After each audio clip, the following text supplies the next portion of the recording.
Olá a todos, sejam bem-vindos a mais um episódio de análise de plantel. Desta vez a equipa na mira são os Cleveland Cavaliers.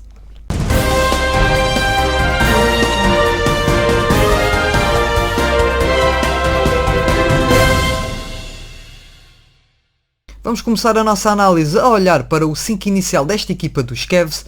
E sem mais demoras, a point guard temos Darius Garland, na shooting guard position temos Collin Sexton, a power forward o veterano Kevin Love, small forward contamos com o rookie Isaac Okoro e por fim na center position André Drummond. Olhando agora muito rapidamente para os suplentes nas respectivas posições. Point guard contamos então com Dante Exum e o veterano Dellavedova. Também podemos olhar agora para a posição de shooting guard, onde podemos contar com Kevin Porter Jr. e ainda Damian Dodson. A power forward contamos com Larry Nance Jr. e ainda Dean Wade. A small forward Cedi Osman com Dylan Windler e na center position o campeão Javal McKee acompanhado por Thon Maker. Depois de olharmos para o plantel dos Cavs, reparamos que a equipa é constituída por muitos jovens e no meio de tantos jovens eu olho para dois que são essenciais a meu ver para que o futuro dos Cavs seja mais risonho do presente. Estou a falar de Collin Sexton e de Darius Garland. Começando por Collin. Collin é aquele jogador que se calhar no meio de todos os jovens jogadores da equipa dos Cavs até ao momento foi o que demonstrou mais qualidade individual. No entanto eu olho para este jogador e ainda não o consigo visualizar como número 1 de uma equipa com algumas ambições. E daí eu pôr aqui que Sexton é um dos jogadores que tem de dar aquele passo em frente e que realmente se afirmar como jogador com qualidade suficiente para comandar uma equipa e fazer com que a mesma seja competitiva.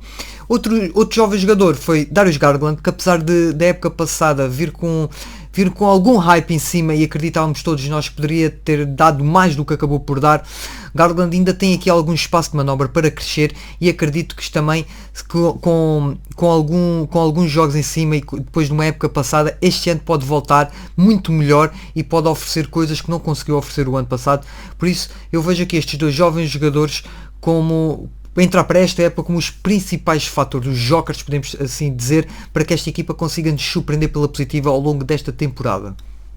Agora falando em dois jogadores a terem atenção, dois jogadores que a meu ver podem ter um impacto muito grande na época dos Cavaliers pela positiva. Estou a falar do rookie Isaac Okoro, um rookie que na minha opinião é o melhor defensor de todo o draft deste ano e que encaixa aqui que nem uma luva nesta equipa dos Cavs e eu aponto inclusive como jogador de 5 inicial, por isso é um jogador que vai ter muitos minutos nas pernas, vai se desenvolver e muito e acredito que ao longo da temporada vamos ver um crescimento muito interessante deste Isaac Okoro, por isso um jogador a ter atenção é sem dúvida este rookie e para além dele um jogador que não é rookie mas está agora no seu segundo ano, Kevin Porter Jr. Para muitos já foi considerado um steal depois da época que fez o ano passado, um steal do draft do ano passado e estou muito curioso para ver que Kevin Porter Jr. vamos ter este ano e até que ponto é que este jogador pode aparecer com um desenvolvimento ainda maior e com números ainda mais simpáticos. Estamos a falar de um shooting guard com uma facilidade muito grande em fazer pontos, por isso vai ser muito interessante ver o desenvolvimento destes dois jogadores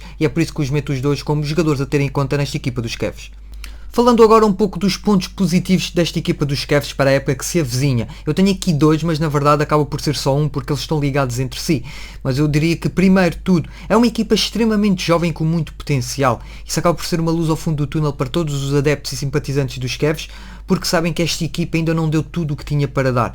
E a juntar a isto, a época que se avizinha é excelente para o desenvolvimento dos jogadores. Porquê? Porque estamos a falar de uma época em que há zero de ambições, há zero para conquistar. É uma equipa que vai jogar jogo a jogo à procura do melhor resultado e isto em certas equipas, e a meu ver neste caso dos Cavs é o ideal, é ter estes jovens jogadores onde podem crescer, onde podem cometer erros, onde podem arriscar e estando assim numa cultura nestes primeiros anos iniciais, digamos assim, das suas carreiras, em que têm este espaço para ter alguns erros e poder aprender com os mesmos, vai ajudar e muito alguns destes jovens jogadores e quem sabe se algum deles não consegue mesmo dar um passo significativo ao ponto mesmo de se tornar um jogador quase de calibre All-Star.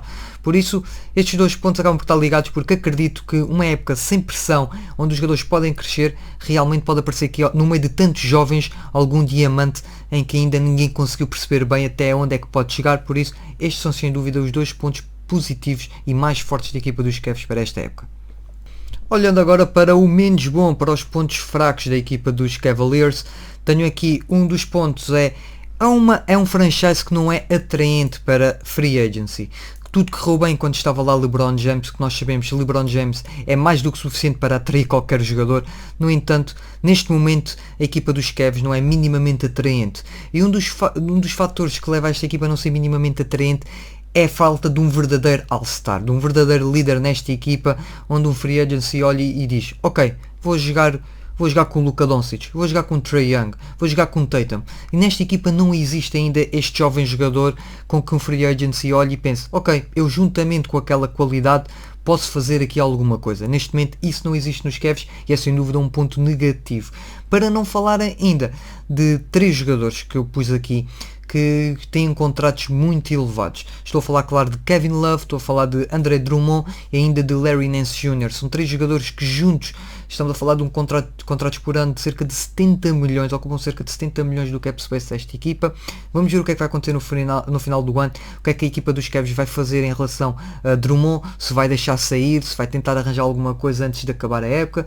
Vamos então ver ainda também como é que a equipa dos Cavs vai jogar com esta situação. Agora seria importante, já que têm tantos jovens jogadores, então apostar se calhar 100% num rebuild e tentar aqui despachar aqui estes jogadores mais veteranos que estão sem dúvida a ocupar um grande espaço no cap space da equipa. Por isso este também é um ponto negativo, porque a meu ver vai contra a formação de um novo rebuild desta equipa. Concluindo a nossa análise aqui ao plantel de Cleveland Cavaliers, vai ser uma época sem ambição, uma época onde os objetivos não passam por ganhar jogos, mas sim por desenvolver todos estes jovens jogadores, desenvolver química, e isso é o mais importante para esta equipa dos Cavaliers este ano. Por isso, os adeptos dos Cavs vão ter uma época longa, sem grandes vitórias, mas lá está, uma época sem grandes vitórias também no final pode resultar numa boa pick do próximo de draft, que teoricamente terá mais qualidade do que o draft este ano. Por isso, é aguentar aqui mais um ano com resultados fracos e quem sabe se não aparece aqui um jovem jogador com números muito, muito, muito agradáveis. Do nosso lado é tudo, foi então mais uma análise. Nós voltamos com a próxima equipa dentro de poucos dias. Fui!